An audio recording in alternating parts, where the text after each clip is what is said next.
Okay, in 3, 2, 1, you're live. You just heard my dad record a acoustic instrumental version of Jingle Bell Rock. Dad, what kind of guitar is that you brought today? It's a Guild D25. Let's talk about it. Well, it was the same. It's an anniversary model. Those are the we used to use those, or Skip turned me on to that particular guitar because it's a dreadnought. That's why they call it D25, Guild D25, and it has a brighter sound than let's say a Martin. Just a little bit brighter sound than that. And he had one. He got one when we got on our advance for the first record. He bought one of those, and I got one too. And it came in handy for me because I used to, at some point, I would play it on stage. I put a DeArmond pickup on it and would play it on stage and with Moby Grape, and it just had the certain kind of it fit in with the rest of them, because they both, other Skip and Jerry Miller played electric guitars, and I was the guy that played this acoustic guitar in there, and it sort of was a little bit of relief from the the electric guitar. Unless you're careful, it just sounds like a den after you get 3 or 4 people up there playing them. So I just thought I could play an acoustic guitar in the middle of all that, and it would kind of open the sound, and it did a little. And so the D25 for me is kind of it was my favorite guitar for a long time. And, and then I don't know what I did I guess I traded mine for something else at some point, and was sorry I did that. And then I was about, I don't know, 20 years ago, I was down here in Santa Barbara at Jensen's Music, and they had one hanging up on the rack, and it was an anniversary model. It was new when I got it.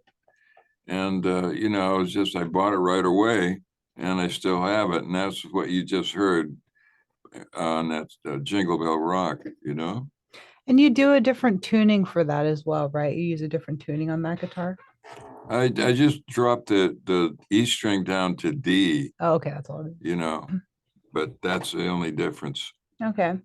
Isn't that what you played the intro for oh, maybe not. Was that what you played on Omaha?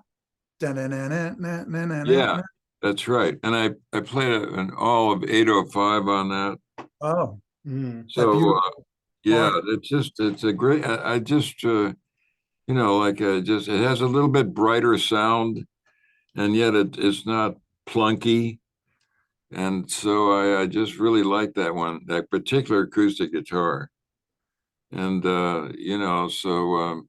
and you could also, with the DeArmond pickup on there, get it to feed back where the string, we used to play this song called Dark Magic, and I'd use it, and it's a kind of a psychedelic slow song, with a lot of raga playing. With Jerry would play these raga licks, and I would play, and I would kind of drone with this A string bouncing off the frets, because that DeArmond pickup was like that magnet, would push it up and down real fast, and I could, turn my vibrato on and then fool around with the speed, and sounded very, very spaced out, and use that and that song, which an electric guitar wouldn't have done that.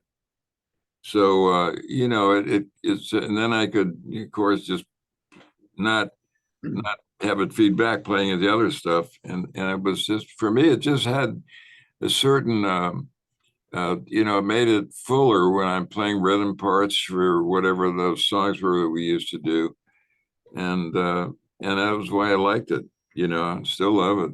And I played it last time we were in New York, when we played at where was the wetlands. I used it a lot, not all the time. I use an electric guitar some of the time, but it just has that feel when you're playing it, kind of bringing it all home, instead of trying to, make it, like go through a bunch of, you know, when you're playing up there, sometimes, you know, you get on some kind of trip, you just want to see how far you can push everything. And I just thought the acoustic thing kind of brings it all back home. It keeps it grounded a little, you Yeah, know? that makes sense. That's smart. Yeah. Yeah, I can see that, with like the wood of the guitar and everything, and just more grounding rather than, electric beams going off into the ether. Well, you know, I think you could get too spaced out Yeah. sometimes, when you're up there, maybe your ego taking over, and this kind of, because the acoustic guitar is, it's like you gotta sort of play it. And it doesn't play itself like some of these electric guitars I hear people using, they have a real low action, very light strings. And so you can play real fast on them and everything, but it becomes like see how many notes you can cram into a measure. And too much of that in the same band, of course, it's like, okay, and I have a hard time playing an acoustic guitar. I can play electric. I really struggle playing it. I need an acoustic with low action. I just put on 9s, I think, because I have a hard time playing acoustic guitar. Always did. well, yeah, you do have to work at it a little, and I didn't play acoustic guitar until till I got that D25 and Moby Grape. I always played electric guitars before that. Didn't have an acoustic guitar. So, but we used to play so much, we'd get out to practice 8 hours a day in that band. And so, your fingers get stronger, you can do it. And so it kind of was a step forward for me, because everybody was, I remember the first time I met Stephen Stills and Neil Young, they came up to see us in San Francisco. We had this place we played in Sausalito, and it was an old ferry boat they'd beached, turned into a rock and roll club. And they had met Skip when he was in the Jefferson Airplane down in LA, and heard he had a band, a new band, and came up to San Francisco to hear it. And we were rehearsing one afternoon at the Ark, and those two guys, I saw them walking up the gangplank. And but we were going to rehearse, the band hadn't gotten there yet, and I was the first guy there. So anyway, they went inside and asked the guy that ran the club, and I saw him walk in, and they were really cool looking, like there wasn't a whole lot of people with long hair back then, Mhm. and these two guys came up the gangplank. I watched them walking up the gangplank. Steven, I think he had on some kind of a fringe coat, and Neil Young had a pea coat. They both had long hair. They looked like they were in a rock band, We're going to leave everybody with that image because we have to run out to break. But that seems like a very, very cool image of Stephen Stills and Neil Young walking up. Well, the I Ark. just would say they turned me on to acoustic guitar because all afternoon Stephen had an acoustic guitar, and he was playing me their Buffalo Springfield tunes. Yeah. Then he'd hand it to me, and I'd play him something, and like Neil Young would sing a song of his, and it was magical, really. Yeah. Very cool.